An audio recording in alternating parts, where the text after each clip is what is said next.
Om Swastiastu.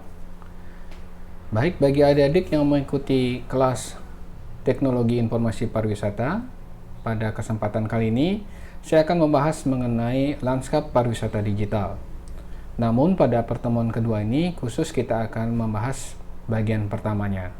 Karena materi lanskap pariwisata digital ini materi yang cukup padat.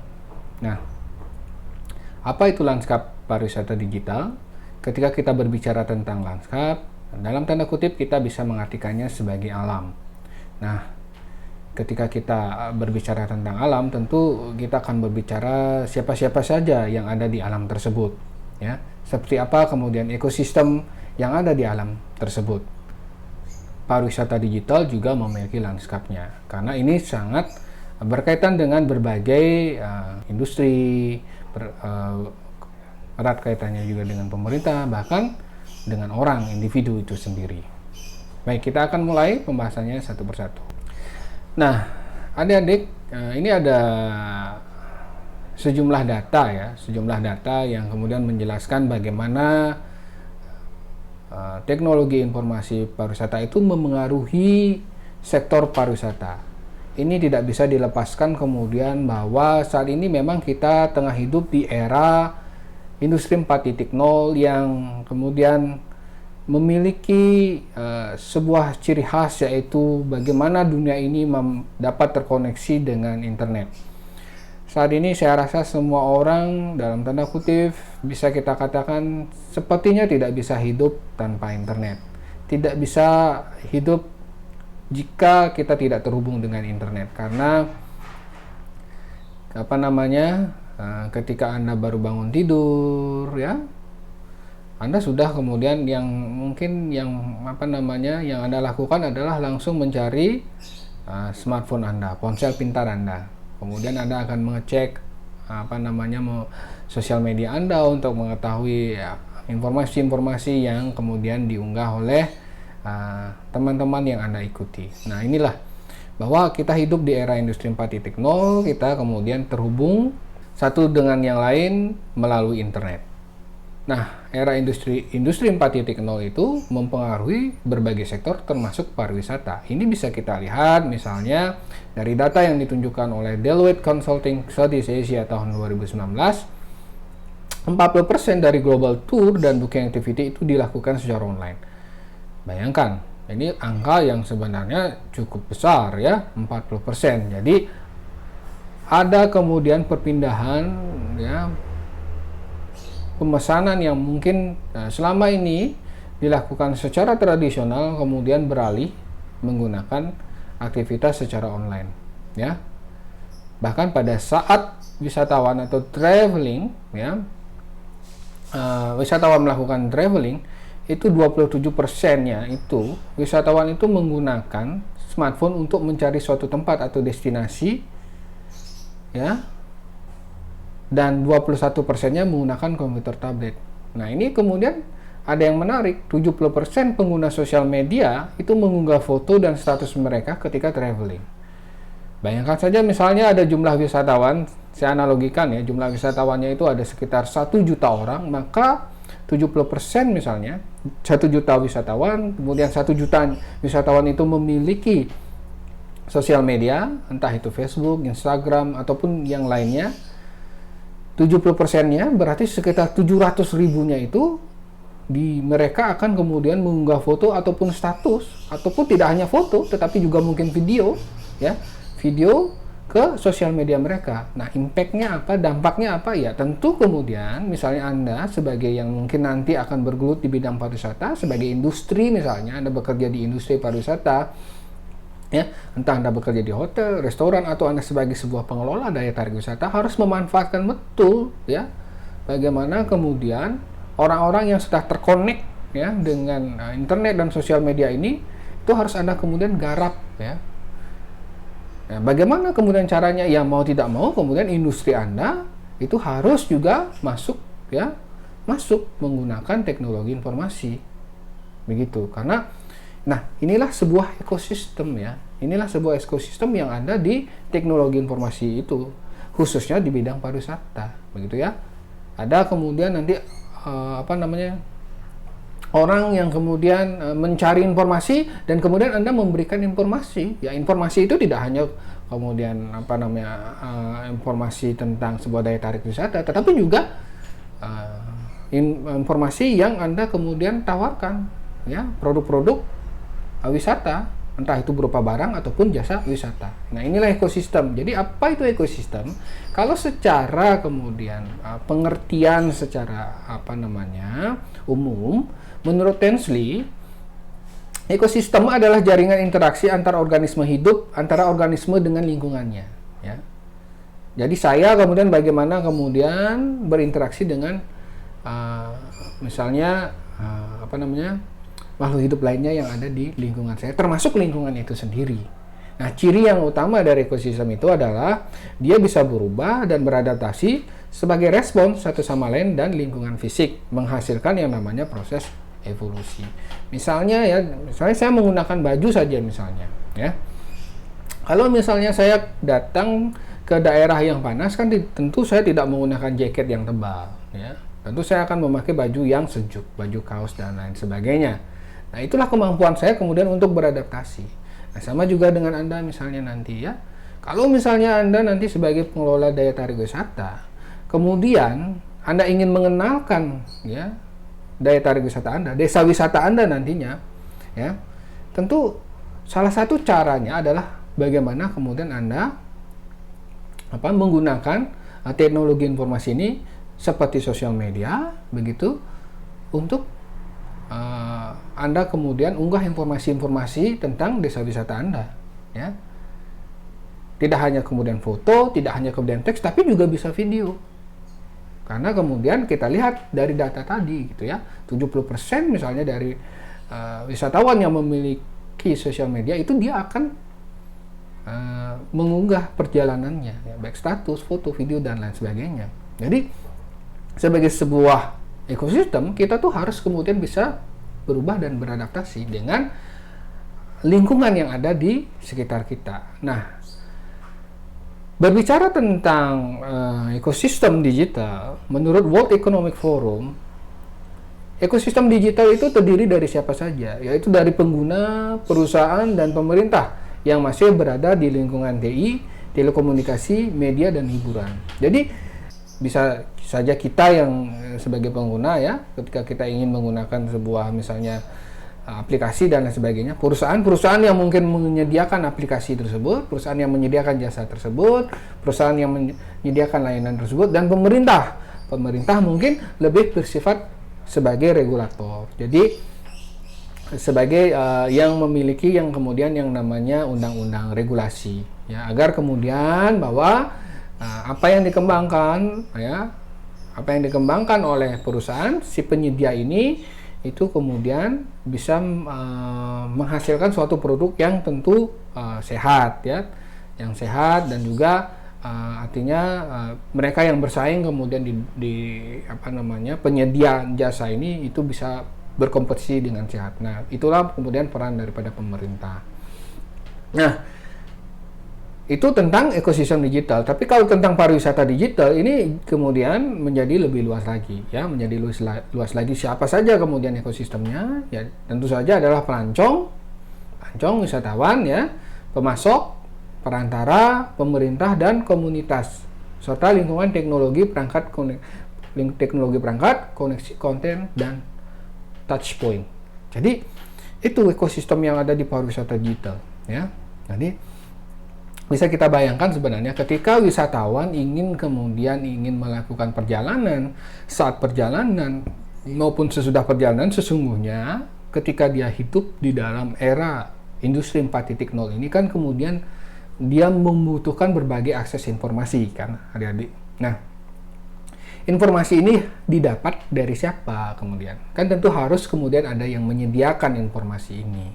Entah itu industri, entah itu komunitas, ya, entah itu perantara, entah itu pemasok dan lain sebagainya. Nah, kemudian ini kan dibungkus kemudian dalam sebuah regulasi yang dimiliki oleh pemerintah. Jadi seperti itu kemudian, ya. Jadi kalau Anda ingin kemudian mengakses informasi, Anda ingin memesan, ya, memesan produk wisata begitu, Anda ingin memesan misalnya hotel, memesan tiket pesawat dan lain sebagainya, dan layanan seperti itu, ya itu kan harus ada kemudian bagian-bagian yang menyediakan itu, ya.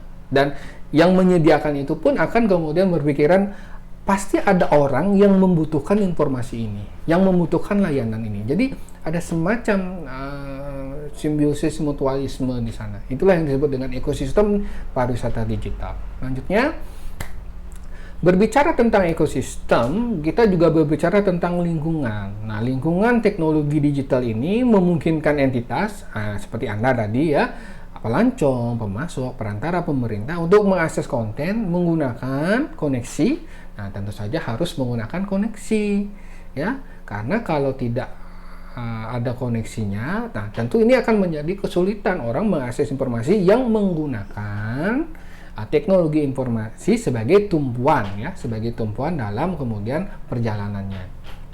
Kita tahu misalnya, ya, kalau Anda misalnya mengikuti atau memfollow Menteri Pariwisata Bapak Sandiaga Uno, ketika dia berkunjung misalnya ke Sulawesi Utara, dia dalam sebuah postingan di Instagram beliau itu menyebutkan bagaimana beliau kemudian sangat sulit untuk kemudian mengikuti sebuah seminar pada saat perjalanan. Karena apa? Akses daripada internet itu kemudian tidak ada dan sulit. Nah, sehingga orang menjadi tidak terhubung. Nah, ini juga, ya, menjadi harus perhatian kita, ya, bagaimana ketersediaan koneksi jaringan internet itu juga harus, ya, mampu berada di daerah daya tarik wisata maupun wisatawan itu berada. Ketika itu tidak ada, ya akan jadi sulit, ya, untuk kemudian orang mampu mengunggah pengalamannya ke sosial media mereka. Ya, mereka ingin kemudian, ini kan karena ketika mereka melakukan perjalanan, mereka begitu excited, mereka ingin berbagi, ya, mereka ingin berbagi, tetapi kemudian, ya, karena tidak ada koneksi jaringan internet, ya sudah, mungkin mereka akan simpan, lalu nanti kemudian akan menguploadnya, mengunggah setelah mereka mendapatkan koneksi internet. Tetapi kan rasa senang, excitednya itu kemudian akan tidak begitu kemudian ketika pada saat di tempat itu, ya. Jadi, ya, ibaratnya, ya, kita kalau lagi gembira kan ingin membagikannya segera, tapi kalau misalnya kita nggak bisa membagikannya dengan segera, ya oke lah, nantilah kita posting. Nah, tentu ada rasa yang kemudian sedikit kekecewaan dan mungkin nanti akan malah terlewatkan, ya. Jadi foto atau video yang tadinya itu nggak bisa kemudian kita malas unggah gitu loh, karena rasa dalam hati itu udah nggak terlalu begitu gembira, terkejut dan lain sebagainya. Jadi penting sekali kemudian bahwa akses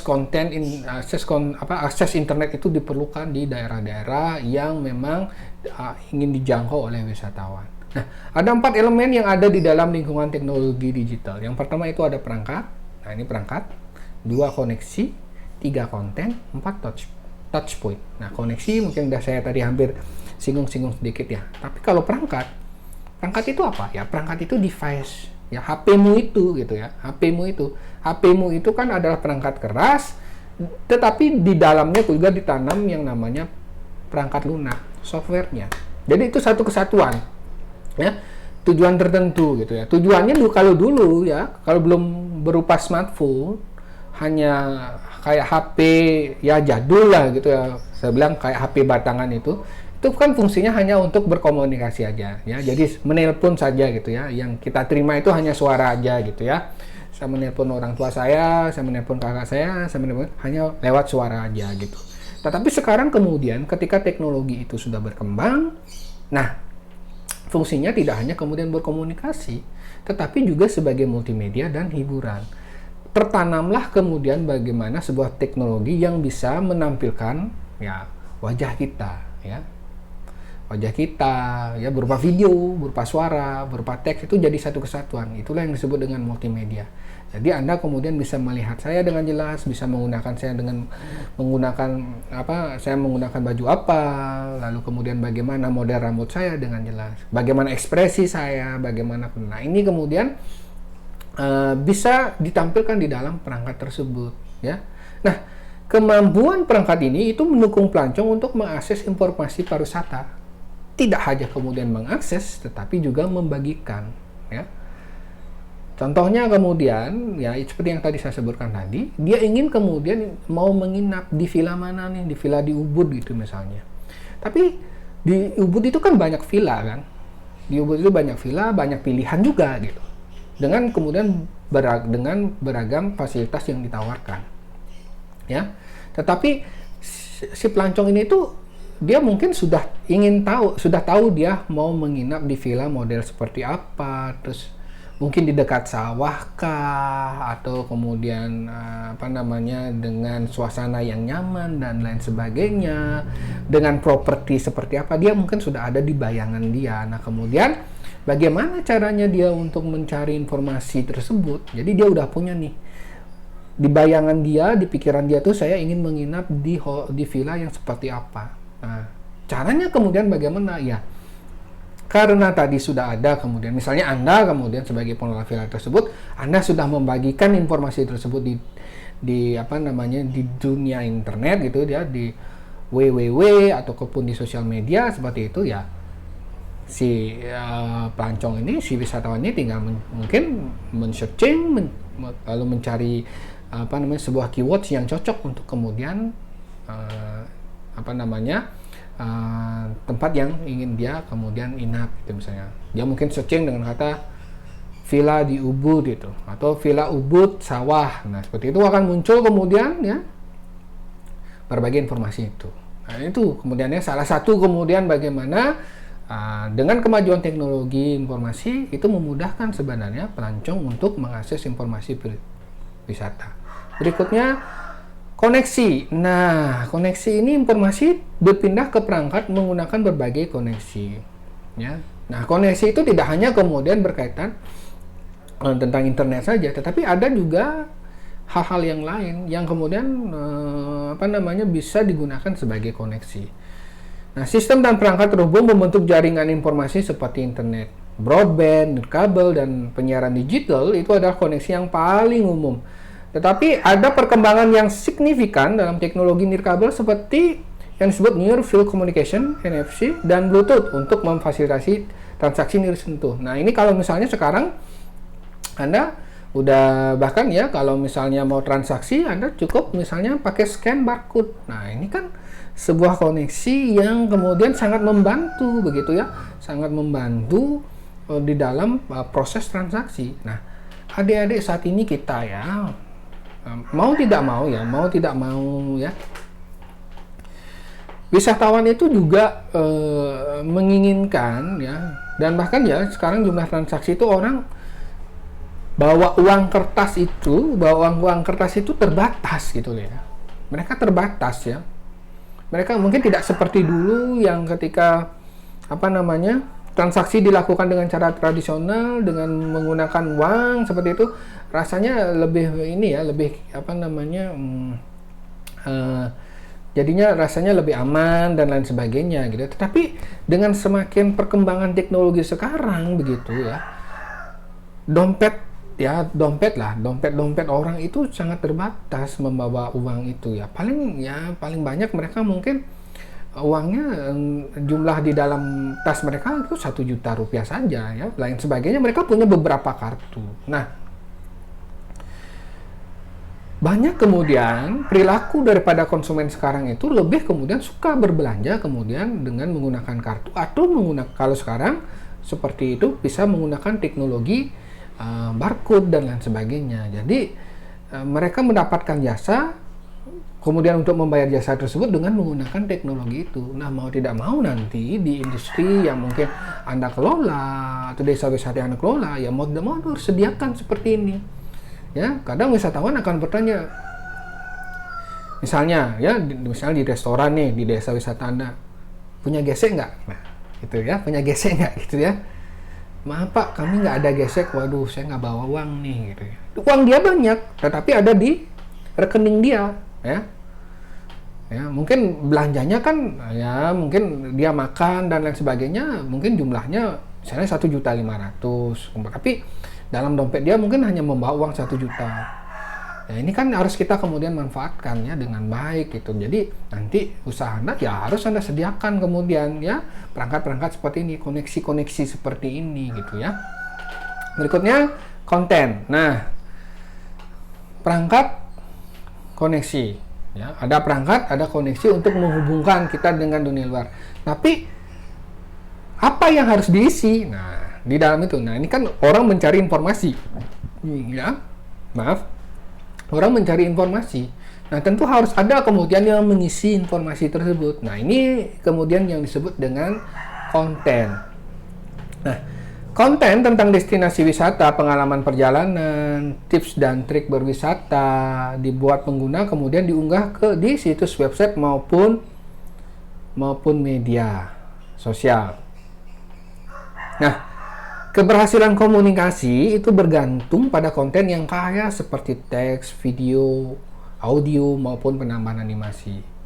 Nah, ini banyak sekali kemudian kita ini ya mungkin kita sebut juga saat ini sebagai era konten ya, era konten. Ini kalau kita mengakses YouTube, kita bisa melihat beragam konten, isinya sangat jenis dan lain sebagainya. Tetapi salah satu konten yang bisa kemudian kita juga temui adalah konten tentang pariwisata. Misalnya sebuah tentang daya tarik wisata, destinasi, tips dan trik, ataupun kuliner dan lain sebagainya. Nah, ini kemudian ada semacam ekosistemnya ya. Jadi ada orang yang kemudian akan membagikan itu semua, ada yang memproduksi itu gitu ya.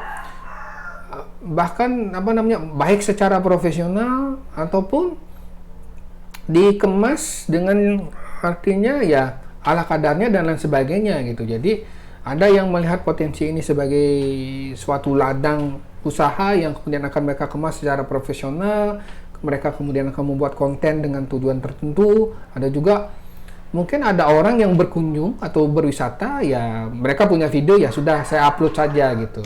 Hanya untuk suka-sukaan aja gitu, nggak kemudian dikemas secara profesional, tapi itu kemudian menjadi sebuah kekayaan ya tentu saja bagi yang kemudian memiliki teknologi untuk membagikan konten itu ya seperti YouTube lah dan lain sebagainya gitu kan. Nah, di YouTube kita kemudian bisa melihat bagaimana kemudian rupa daripada daya tarik wisata yang ingin kita tuju ya. Nggak hanya daya tarik wisata, tapi juga hotel, restoran, dan lain sebagainya. Semua jasa, layanan, industri pariwisata. Itu bisa kita lihat kemudian. Bahkan kita bisa melihat bagaimana produknya. Ya. Kalau ada sebuah kuliner, masakan, itu bisa kita lihat bagaimana mereka kemudian mengemasnya dan lain sebagainya gitu. Jadi, itu bisa menimbulkan semacam ketertarikan bagi kita gitu. Ketertarikan bagi kita untuk misalnya kita ingin berkunjung ke pemutaran misalnya. Nah, mungkin kita bisa tinggal searching aja pemutaran di YouTube. Nah, akan ditampilkan berbagai video yang kemudian memiliki keyword pemutaran. Nah, kita bisa lihat di sana ya. Kita bisa lihat di sana ternyata memiliki pesisir yang indah, memiliki terumbu karang, memiliki berbagai akomodasi dan lain sebagainya. Nah, itu kan sedikit tidaknya akan memberikan kita keyakinan ya, karena kita calon wisatawan yang ingin berkunjung ke sana, memberikan keyakinan, kemudian bisa memperbesar pengambilan keputusan kita apakah kita akan kemudian berwisata di sana atau sebaliknya kita mengalihkan, kita tidak jadi berwisata di tempat sana. Nah, keberhasilan komunikasi itu, mengkomunikasikannya itu bergantung kepada konten yang kemudian yang kaya akan teks, video, audio, bahkan penambahan animasi. Jadi sebuah konten yang menarik begitu ya, karena ini mungkin konsepnya ada traveling, mungkin dibawa dengan cara yang kemudian menyenangkan, musik-musik yang yang ngebeat, yang segar, yang fresh, dan kemudian juga permainan animasi ya, audio musiknya dan lain sebagainya. Jadi kemudian kita bisa timbul rasa kemudian bahwa saya ingin berkunjung ke tempat itu deh. Nah, teknologi canggih saat ini seperti kecepatan internet yang tinggi itu mendukung kemudian konten video dengan definisi yang tinggi, live streaming, bahkan pengalaman secara virtual. Ya, ini perlu saya juga harus jelaskan bahwa kemudian adik-adik ketika 10 tahun lalu, ketika koneksi internet 10 tahun yang lalu ya mungkin ya itulah 10-15 tahun yang lalu ketika koneksi internet belum teknologi 4G seperti sekarang ya, 4G seperti sekarang ya, maka dulu orang ketika mengunggah foto itu definisinya itu biasanya tidak terlalu tinggi. Jadi kalau dalam video dia hanya berformat SD istilahnya, standar definition. Itu bisa dilihat kemudian dari kemana ukuran sebuah ukuran format dari sebuah video tersebut ya. Disebut dengan ukurannya 4:3 ya. Kalau sekarang kan sudah high definition itu 16:9. Kualitas gambar kemudian kita bisa lihat juga semakin bagus ya. Belum lagi kalau misalnya ditambah dengan kemudian fitur-fitur editing dengan menggunakan color grading sehingga warna itu menjadi lebih indah di dalam video tersebut. Nah, kalau dulu ya itu fotonya kualitasnya rendah. Jadi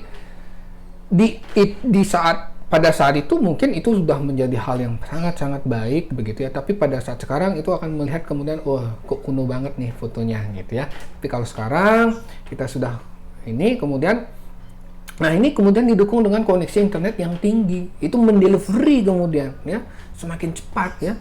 Kalau dulu mengupload file aja yang mungkin ukurannya sampai 100 mega koneksinya lambatnya minta ampun adik-adik. 100 mega itu bisa sampai kalau dulu 100 mega itu mungkin sampai 2-3 jam sampai seperti itu ya. Tapi kalau sekarang kalau 100 mega mungkin hanya sekitar 2-3 menit gitu ya. Sama seperti hanya ketika Anda mengakses story di Instagram itu kan ya, agar kemudian mampu terputar dengan cepat. Nah, itu kan membutuhkan koneksi yang cepat pula. Bandingkan misalnya hanya koneksi Anda 512 kbps gitu. Pasti istilahnya video yang dikirim tinggi tetapi ke koneksi Anda itu lambat, pasti akan istilah orang Balinya bilang ngandet-ngandet ya. Kalau bahasa Inggrisnya kerennya itu buffering gitu ya. Tapi kalau bahasa Balinya ngandet-ngandet gitu ya. Ya udah, kalau ngandet-ngandet Anda malas kan? Anda malas ya udah.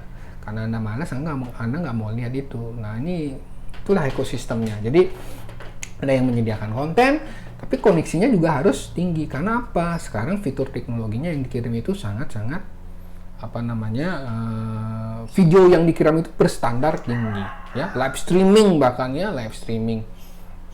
bahkan nanti video yang saya kirim ini misalnya itu bagaimana saya mendapatkan kualitasnya tinggi tetapi kemudian ukuran kapasitasnya itu kecil ya, hanya beberapa megabyte misalnya. Tuh. Berikutnya itu konten. Nah, touchpoint itu sebuah jargon bisnis sebenarnya ya. Kalau bahasa Indonesia ya ini agak sulit ya. Kalau di bahasa Indonesia kan titik sentuh gitu ya. Jargon bisnis yang merangkum bagaimana konsumen dan pihak bisnis berhubungan dalam rangka bertukar informasi, menyediakan layanan atau melakukan transaksi. Touchpoint itu merupakan inovasi dalam metode interaksi yang dilakukan oleh perusahaan untuk mempermudah komunikasi dengan pelanggan. Touchpoint tradisional itu komunikasi tatap muka dan telepon. Jadi ya ketika mau menghubungi calon pelanggan potensial itu mereka menggunakan telepon ataupun tatap muka untuk meyakinkan. Tapi dengan masuknya internet itu menghadirkan serangkaian titik sentuh baru, termasuk World Wide Web (WWW) ya, website gitu ya, transfer file dan email berdasarkan sebagai protokol komunikasi. Nah, touchpoint digunakan oleh seorang pemasar dalam mendekati pelanggannya untuk mengenalkan brand yang dia bawa lalu melahirkan ketertarikannya pada pelanggannya. Nah, itu touchpoint lebih kepada kemudian bagaimana Anda nanti menghubungi ya. Anda menghubungi yang namanya calon pelanggan Anda. Nah, ini ya dengan kemudian berbagai fitur-fitur yang ada di internet. Misalnya Anda kemudian punya hotel ya, touchpoint yang bisa Anda gunakan misalnya satu harus ada websitenya, yang kedua di website itu harus ada kemudian informasi email Anda apa, ya.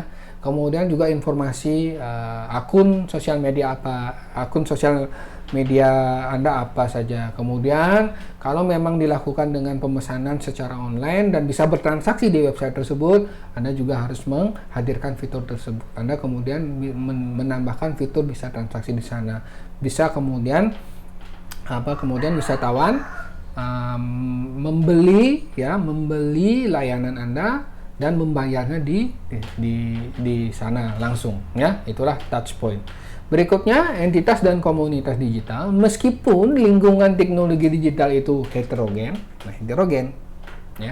Seperti yang tadi saya sebut, ada pemasoknya, ada perantaranya, ada pelanggan, ada kemudian pelancongnya, ada pemerintahnya, dan ini terus berkembang. Pengguna dalam lingkungan ini beragam, itu dia saling bergantungan dan juga terus berubah, adik-adik.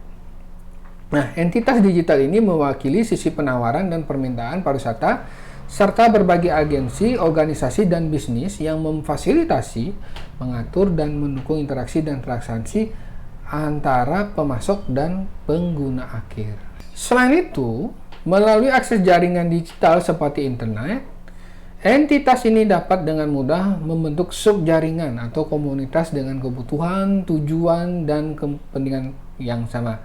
Dari perspektif ekosistem digital, beberapa dari pemeran ini dapat memainkan sejumlah peran sebagai katalisator, diktator, pemerah, atau pemain khusus. Nah, ini ibaratnya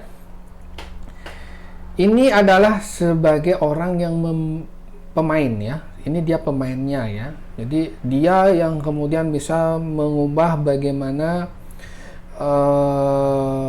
bentuk pasar di pariwisata digital, terutama yang kemudian tentu bagian teknologi informasinya. Nah, ini dia. Jadi mereka memiliki kemampuan, mereka dalam tanda kutip memiliki kekuasaan dan mampu kemudian bagaimana mengubah sebenarnya perilaku konsumen, ya. Jadi mampu mengubah perilaku konsumen, ya.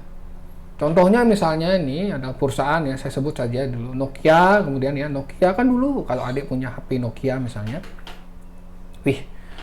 HP Nokia itu luar biasa kan, HP Nokia luar biasa. Pokoknya kalau kita mau beli HP ya Nokia gitu. Saya tidak tahu apa Anda mengenal Nokia apa tidak gitu ya, kalau dulu gitu. Ya, dengan kemudian sistem operasinya yang seperti itu, sistem operasinya yang berbasis Java seperti itu, ya. Nah, kemudian muncullah era Android, ya, era Android. Nah, Nokia ini kemudian dia tetap, ya, inovasinya hanya kemudian tetap seperti itu, tapi kemudian pada era Android ini kemudian, ya, ternyata itu mampu mengubah perilaku pengguna yang semula sangat mencintai dalam tanda kutip produk Nokia. Tiba-tiba, ya, waktu itu hadir kemudian Samsung menggunakan yang namanya platform dengan operating system ini Android. Nah, ternyata di platform Android ini gitu, ya. Nah, ini sebenarnya Android kan punyanya Google, ya, punyanya Google, cuman kemudian ini disambut sama mungkin oleh Samsung, ya. Itu bisa kemudian ada fitur-fitur multimedia, ya. Bahkan fitur chat yang pada saat itu orang kalau ngechat hanya lewat SMS, ya, harus bayar lagi itu. Nah, dengan adanya Android seperti ini, kemudian ada perangkat dengan merek Samsung ini, nah ternyata kemudian konsumen melihat, wah ini lebih mengasihkan, ini lebih enak, dan ini lebih kemudian saya mewakili apa yang dibutuhkan oleh konsumen saat itu. Nah, inilah kemudian pemain-pemain ini, ya. Nah, begitu juga dalam entitas dan komunitas digital yang ada di pariwisata digital. Itu ada kemudian pemain-pemain yang besar tuh yang mampu kemudian melakukan, menguasai itu dan lain sebagainya. Katalisator itu meningkatkan peluang kelangsungan hidup entitas dengan mendukung evolusi ekosistem yang hidup dan berfungsi. Yang disebut dengan katalisator, ya, bisa berupa instansi pemerintah atau non-pemerintah, seperti organisasi manajemen destinasi yang memainkan peran dengan menggunakan penelitian, paten, regulasi, dan perizinan untuk mendorong persaingan dan inovasi. Ya, ini yang saya sebutkan. Kan tadi sudah disebutkan pemerintah itu juga itu adalah sebagai ekosistem di pariwisata digital. Maka pariwisata ini kan terdiri dari berbegitu banyak industri ya adik-adik ya, berbegitu banyak industri, maka harus ada kemudian regulasinya, harus ada kemudian yang berperan sebagai katalisator yang memberikan regulasi ya, regulator gitu seperti itu. Nah, entitas ini sering mewakili pemangku kepentingan tujuan wisata atau sektor industri tertentu ya. Contohnya misalnya ya kalau di luar teknologi informasi, misalnya di luar teknologi informasi, contohnya di daya tarik wisata itu harus ada yang namanya toilet misalnya, ya kan? Ini di luar contohnya ya, di luar contohnya teknologi informasi.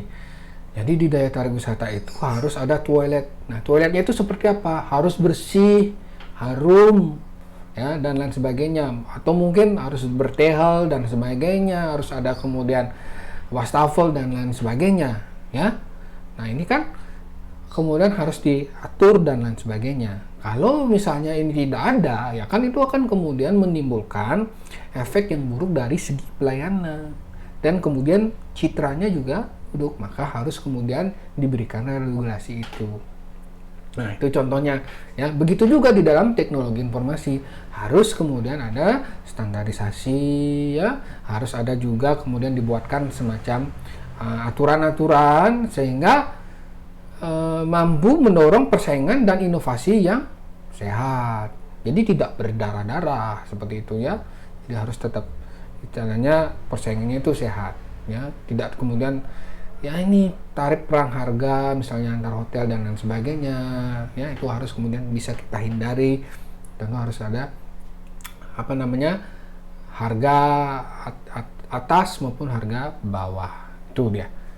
Nah, katalisator ini mendorong interoperabilitas, sistem yang terbuka dan standar umum memungkinkan entitas merancang produk yang meningkatkan keragaman sistem. Nah, itu karena kemudian dibentuk semacam arsitekturnya ya, dibentuk arsitekturnya tentang pengguna teknologi informasi ini, maka sebenarnya membangkitkan inovasi-inovasi apa sih yang dibutuhkan oleh wisatawan itu sendiri ya, teknologi apa yang kemudian bisa kita kembangkan. Nah, itu kemudian fungsi daripada katalisator. Berikutnya ada juga yang disebut dengan diktator. Nah, diktator ini ya, ini bahasanya agak negatif begitu ya. Diktator ini ya seperti dia penguasa ya. Diktator ini bertujuan untuk memiliki atau mengontrol sebagian besar ekosistem. Nah, seperti yang diadopsi oleh apa yang disebut Global Distribution System ini, sistem distribusi global dengan kemampuannya untuk mengontrol persediaan tiket pesawat dan kamar hotel adalah contoh dari peran ini ya. Mereka kemudian ini menguasai begitu ya sebuah sistem yang artinya mau tidak mau harus diikuti sama yang menggunakan jasanya gitu ya. Jadi baratnya kan begini, global distribution system itu begini, ada layanan ya, ada industri misalnya hotel, penerbangan, restoran, transportasi lain dan lain sebagainya ya kan. Mereka itu sekarang kan butuh untuk jualan ya, mereka kan menggunakan DI untuk jualan dan lain sebagainya. Nah, jualan-jualan ini kemudian ini kan harus ada lapisan ya, ada lapisan yang kemudian dalam tanda kutip mengambil semua informasi tersebut ya. Jadi mengumpulkan semua informasi tersebut ke dalam sebuah sistem. Nah, sistem inilah yang disebut dengan global distribution system.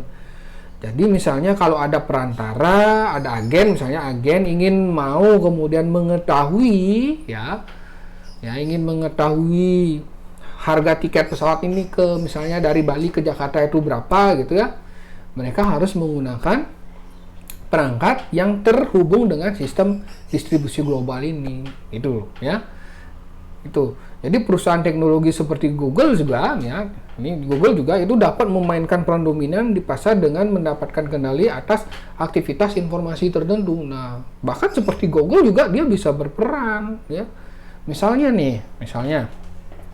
ya, Anda ya, Anda search misalnya villa di Ubud gitu ya, villa di Ubud. Nah, kalau misalnya villa-villa di Ubud itu bekerja sama dengan Google, atau villa tersebut kemudian menggunakan fitur iklan yang ada, dia membayar kemudian kepada Google untuk mengiklankan ketika ada orang ngetik villa di Ubud, maka akan muncul paling teratas ya. Itu bisa kemudian ditampilkan oleh Google ya. Jadi yang mana kemudian menggunakan jasanya dia munculkan di atas ya. Tidak kemudian menggunakan apa yang disebut peringkat pertama itu SEO ya, search engine optimization istilahnya secara tradisional. Jadi ada istilah SEO, search engine optimization, itu Anda harus kemudian melakukan berbagai tips dan upaya ya, bagaimana kemudian website Anda bisa muncul di peringkat pertama, di halaman pertama ya, minimal di halaman pertama teratas lah begitu. Tetapi kalau Anda kemudian membayar, nah ini lain lagi. Kalau Anda membayar kepada Google, ketika ada orang ngetik villa di Ubud, nah iklan Anda akan muncul, website Anda akan kemudian muncul paling teratas, kemudian warnanya yang berbeda. Nah inilah kemudian Google pun dapat memerankan peran-peran seperti itu ya, karena dia yang punya teknologinya gitu ya, dia yang mengembangkan, dia yang punya teknologinya, dia yang punya informasi itu. Jadi ya ibaratnya dia sebagai diktator, saya ini penguasa ya. Jadi halo, saya ini loh yang punya informasinya, saya yang punya teknologinya, saya yang mengembangkan, saya yang menjalankan. Ini alatnya ada di saya semua ya, apa yang dibutuhkan itu ada di saya semua. Nah itu dia, makanya disebut dengan dalam tanda kutip diktator. Ada yang juga disebut dengan pemerah. Pemerah mengekstrak lebih banyak nilai dari ekosistem daripada berkontribusi. Misalnya pemotongan tarif kamar hotel yang berbayar adalah oleh beberapa agen perjalanan online hotel adalah contohnya. Jadi dia kemudian lebih banyak kemudian mengambil nilai-nilai yang ada di dalam ekosistem daripada berkontribusi. Ya contohnya ini pemotongan tarif kamar hotel. Ya mau nggak mau kemudian mau nggak mau kamu kan pakai jasa saya gitu ya, kamu pakai layanan misalnya teknologi saya gitu ya. Bisa jadi gitu harga kamarnya itu setara dengan harga jasa yang dia akan dapatkan gitu. Harga kamar 100.000, terus nanti di dalam harga kamar misalnya dia bisa kemudian 50% itu miliknya dia. Nah itu kan ya itulah ya, tapi itu ada di dalam sebuah entitas dan komunitas digital. Berikutnya pemain khusus. Nah, pemain khusus itu menawarkan layanan khusus dan keterampilan khusus yang membedakan mereka dari orang lain dalam ekosistem.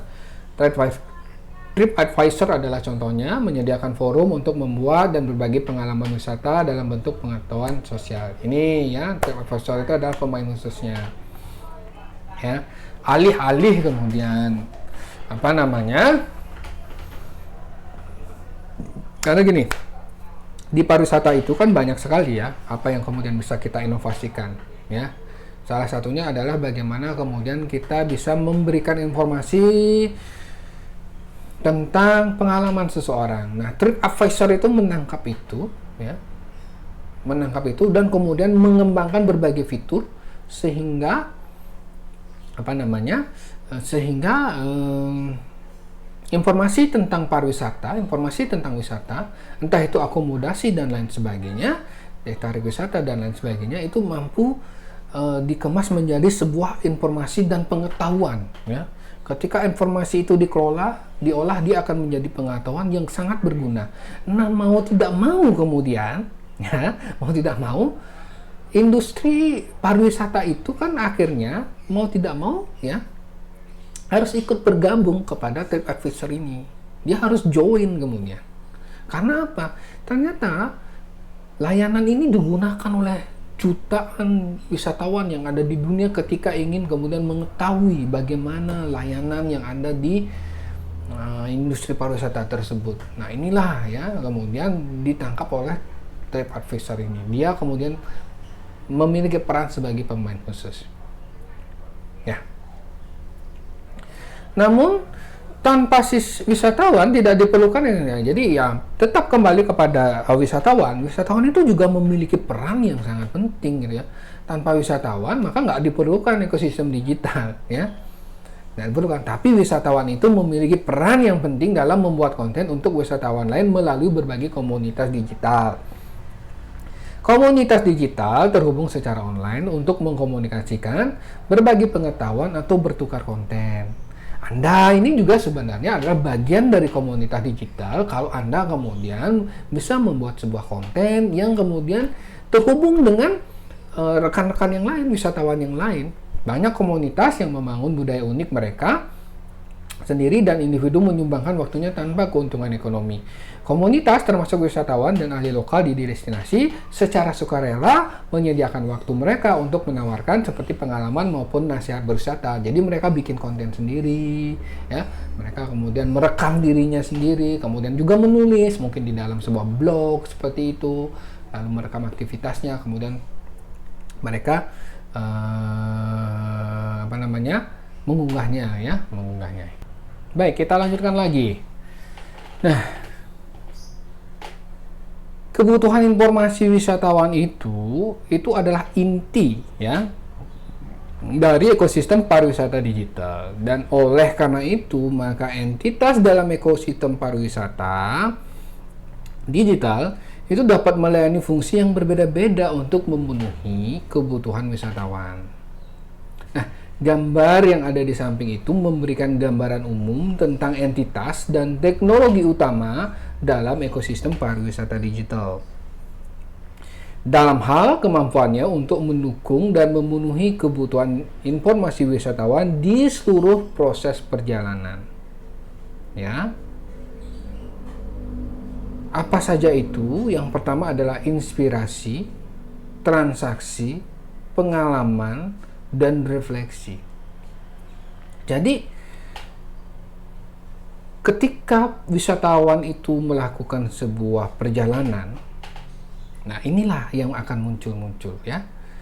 Bahwa inilah yang kemudian informasi yang dibutuhkan ya. Informasi yang kemudian tentang inspirasi, kemudian transaksi, pengalaman, dan refleksi. Inspirasi. Ekosistem digital itu memberikan informasi dalam berbagai bentuk seperti konten tekstual, gambar, dan video yang menginformasikan dan menginspirasi para pelancong.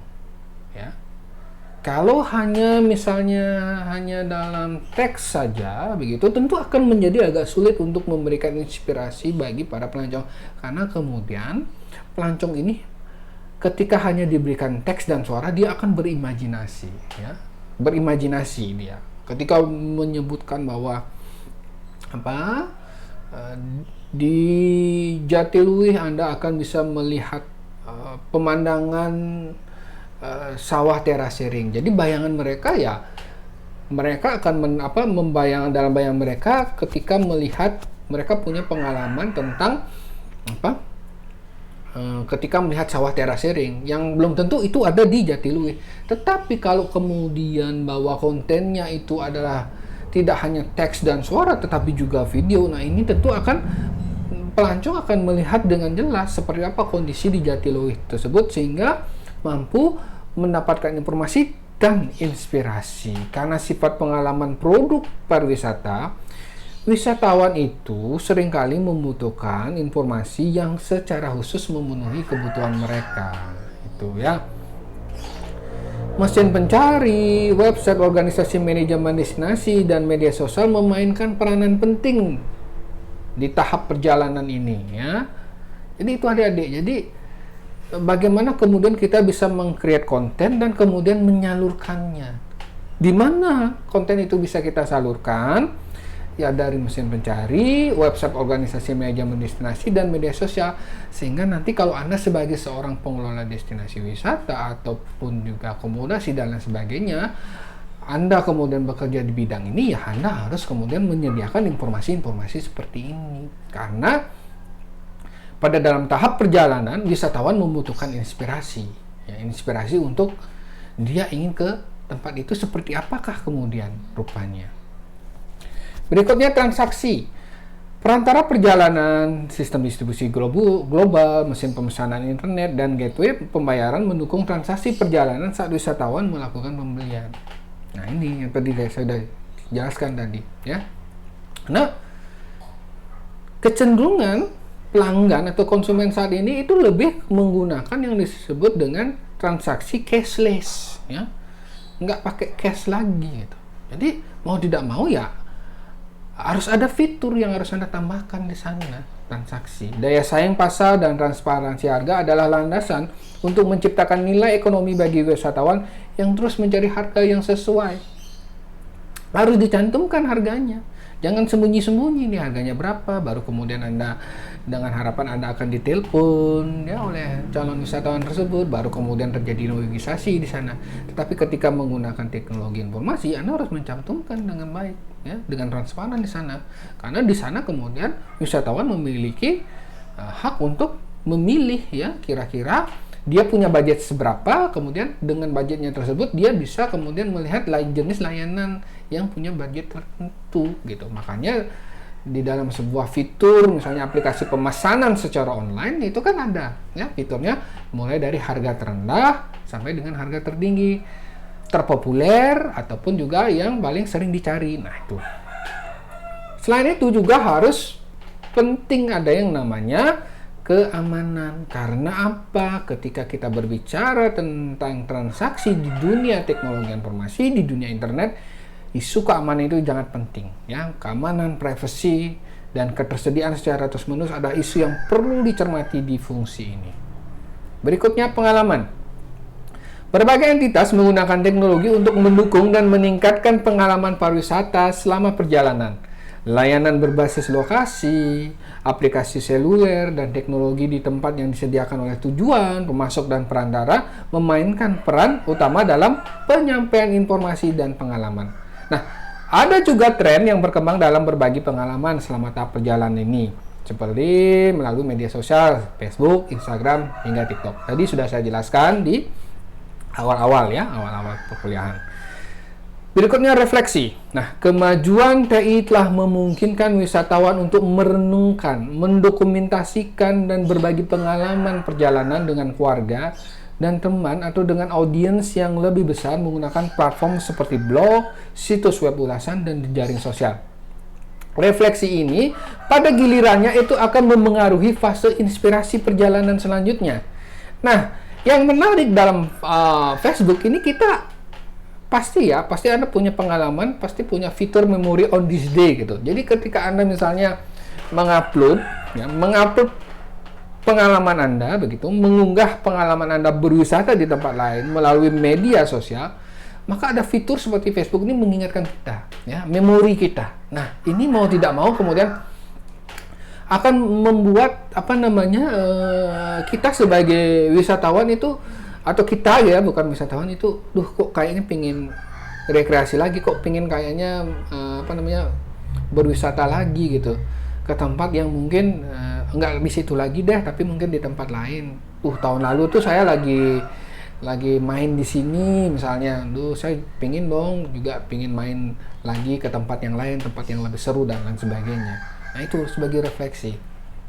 Nah, untuk menjalankan fungsi ini, maka ekosistem digital itu harus berjalan dengan baik dan sehat. Kesehatan ekosistem dapat diukur dari sisi produktivitas, ketahanan, dan keanekaragaman. Apa saja itu? Produktivitas itu berkaitan dengan kemampuan ekosistem untuk memberikan inovasi yang meningkatkan efisiensi fungsi ekosistem. Nah, efisiensi ekosistem pariwisata digital dapat diukur dengan menggunakan rasio klik tayang dan konversi, jumlah pengguna, jumlah transaksi, nilai transaksi, ketepatan waktu pengiriman, dan kepuasan wisatawan. Itu pengukuran daripada produktivitas, ya. Rasio jumlah klik tayang. Berapa banyak kemudian begini, ketika kita mengunggah sebuah postingan misalnya, ya, tentang layanan wisata kita di sosial media, kita kan ada fitur-fitur, ya, ada fitur-fitur berapa orang yang melihat unggahan Anda, ya. Kemudian dari unggahan tersebut berapa orang yang kemudian mengklik website Anda. Dari Anda mengklik website Anda, berapa orang kemudian melakukan transaksi, berapa orang melakukan pemesanan. Jadi bayangkan ya, ketika Anda membuat sebuah konten yang bagus, ya, konten tentang mempromosikan jasa wisata Anda, kemudian orang menjadi sangat tertarik, dia melihat, kemudian dia mengklik website Anda. Dari website tersebut dia tertarik untuk membeli, kemudian melakukan pemesanan dan lain sebagainya. Proses itu berjalan kemudian secara background, ya, berjalan secara background, belakang layar. Tapi kemudian Anda menampakkan manfaatnya, ya. Anda kemudian tiba-tiba di dalam rekening Anda misalnya, Anda sudah kemudian terjadilah penambahan transaksi dalam rekening Anda. Ketika Anda menjalankan itu semua dilakukan secara online, ya. Tidak kemudian Anda melakukannya misalnya secara tradisional. Dalam artian saya tidak dalam tradisional itu masih tetap perlu gitu. Tetapi ketika kita berjalan transaksi online, tiba-tiba ada orang yang melakukan pemesanan karena kemudian dari hasil postingan Anda. Itu produktivitas, ya. Ketahanan itu mengacu pada kemampuan ekosistem untuk menahan guncangan eksternal. Tingkat kelangsungan hidup entitas dalam ekosistem merupakan indikator ketahanan yang baik, ya. Karena ya ini persaingan, ya. Persaingan yang ada itu kan tentu akan menimbulkan seberapa tahan kita terhadap di ekosistem ini. Nah itu maka kalau ketahanan kita baik, maka usaha kita juga akan jadi baik. Terakhir, keanekaragaman. Nah, keragaman adalah kapasitas ekosistem untuk menciptakan entitas atau ruang baru. Nah, ekosistem dengan beragam entitas yang menempati berbagai ruang lebih berkelanjutan daripada yang didominasi oleh beberapa entitas besar karena keanekaragaman mendorong produktivitas dan ketahanan.